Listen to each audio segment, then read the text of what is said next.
So, 56% of Muslims in America believe that Hamas, rapists, murderers, I'm not going to go into all the things they did. It's so sick that you can't even imagine raping women after they're dead. You're talking about the lowest scum that God has ever created, and God's created a lot of scum.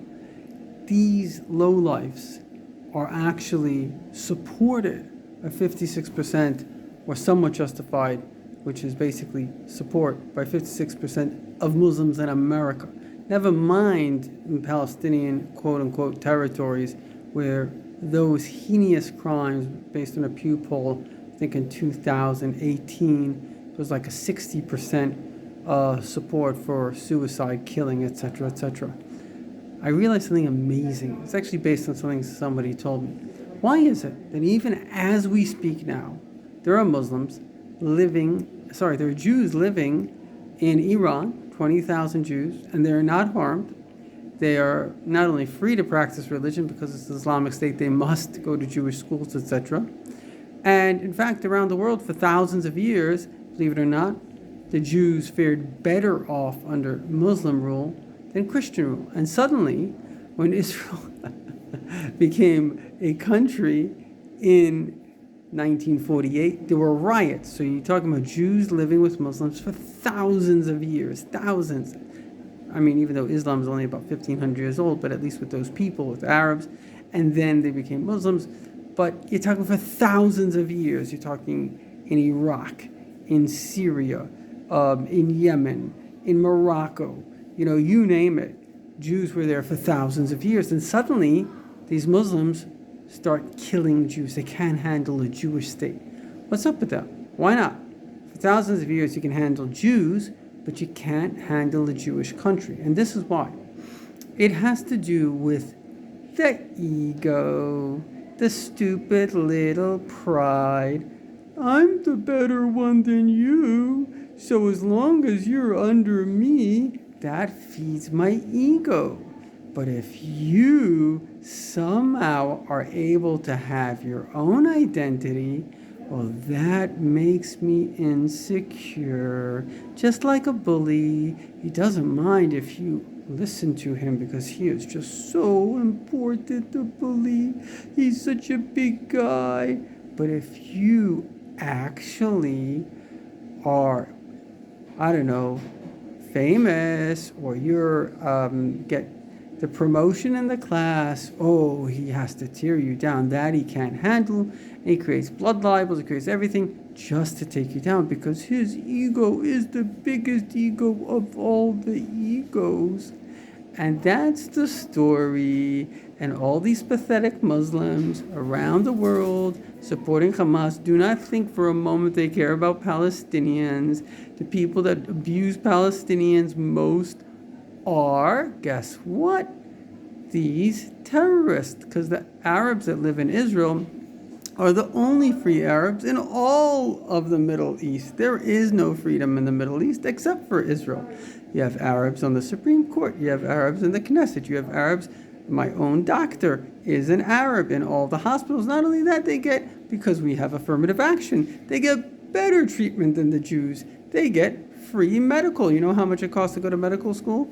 Well, they get it for free because we care about them. We want to uplift them. But under the rulership of the terrorists, and in fact, in the Muslim countries, such as in Lebanon, my banker in America, he came from Lebanon, and quote-unquote the Palestinians, which are really basically Arabs that the Arab nations such as Iraq, Syria, Jordan told them. I heard this personally from a Jewish soldier that was there at the time, told them leave Israel, and quote-unquote the funniest refugees is that they were told to leave Israel by the Arabs because we want to go in and just wipe out the Jews. And then when the Jews are dead, you get to take their property. Well, it just didn't work out like that because the Jews actually, with God's help, wiped out the Arab armies. And then the people that had left, and that was the story. And so these people have been kept. The ones that are abusing them are not the Jews. Israeli Arabs are the luckiest Arabs in all of the Middle East. It's actually their own. I actually feel very bad about them. Imagine you happen to have left Israel because your Arab brothers told you, okay, we're going to kill the Jews, and lucky you, you're going to get their property, so just clear the way so we can kill them. Then you go out, let's say, to Lebanon, and guess what? The Lebanese say, oh, we don't like you. We're keeping you in refugee camps. Now, imagine a group of people that left a country into a fellow Arab country. Just imagine for a moment if, I don't know, a bunch of Americans went to the Caribbean, to an island owned by America, but then they were kept as second-class citizen for 80 or 75 years. You're not allowed to have, it's like 200, not allowed to own property, jobs. It's real discrimination by Arabs. And the only reason is, oh, we can use this as a weapon to shame the Jews. And this obsession with shaming the Jews all stems from this pathetic ego, which is we have to be the biggest and the best. Islam has to rule the world. And poor you. It's like, you're not ruling the world. What's going to be?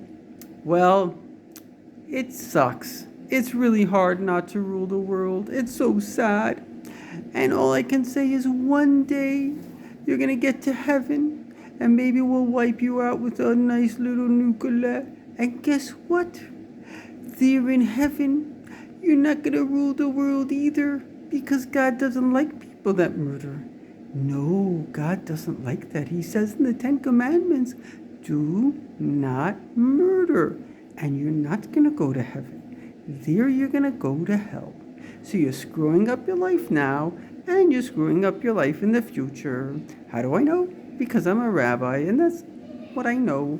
And so you have one choice, and that is be a nice guy, live and let live. You know, the Christians, I said it before, they were worse to the Jews than the Arabs, worse. But they changed. They said, oh, you know what? Maybe killing each other is not such a good idea anymore. Lots of religious wars and 2 world wars. Maybe this whole war thing is just not so cute anymore. It's not so cool if I take over your country. It's just not so good idea because I lose 1 million people and you lose 1 million people and our economies go to hell. What if we actually get together? Novel idea. What if we trade? What if we open our borders? What if we're friends? And guess what? And this is actually quite serious. The whole world is welcoming all people, all nations. I come from middle of America, democratic place, and we literally, I know Americans, or what used to be Americans before they got brainwashed by their stupid propaganda, but I know Americans, and we actually are very open and tolerant people. And even though there are a couple of radical blacks that say we're racist, but actually we voted in a black president because we're not racist, because we do believe that if you actually are competent and you're a good person, then you deserve the same rights that we deserve. So we all have this beautiful option in front of us. It's called, and I'll spell it out, L-I-V-E, live, A-N-D, and L-E-T, let, L-I-V-E, live. I'm going to do my best. I'm going to try to be a better person every day. It's not easy.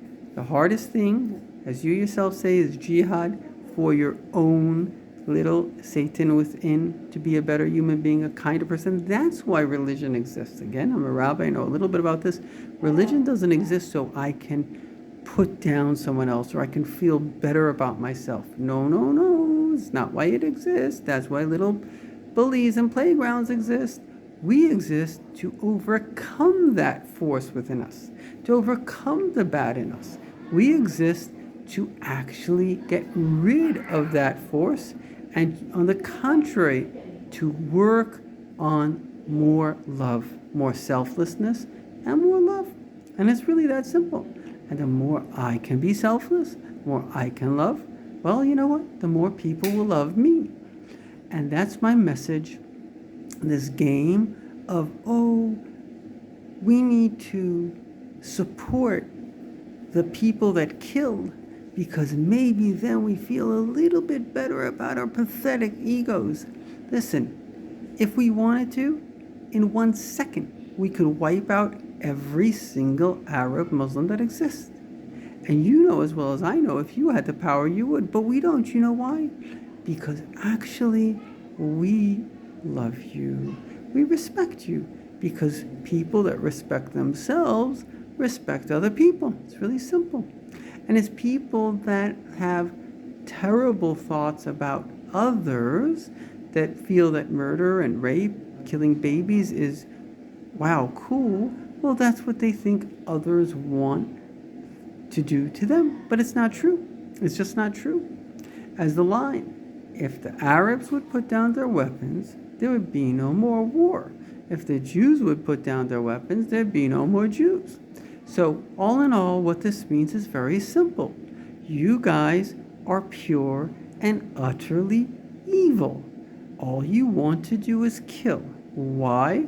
Because you have a pathetic ego. And you can't even say that this is what the Prophet Muhammad wants you to do, because I'm a religious rabbi and I understand religious law.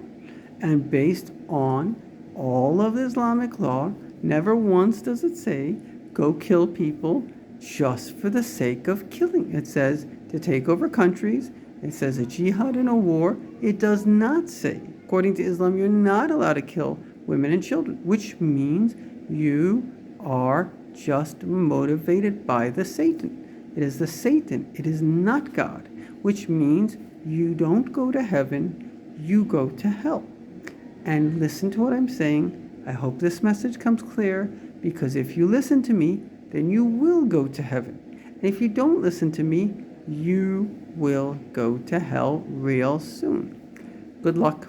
I hope you listen. Sending you actually lots of love, because thank God I love myself and I love my family, and that's why I love you too. And that's the nature of reality. When we're not under stress, when we don't hate ourselves, we love other people. Good luck.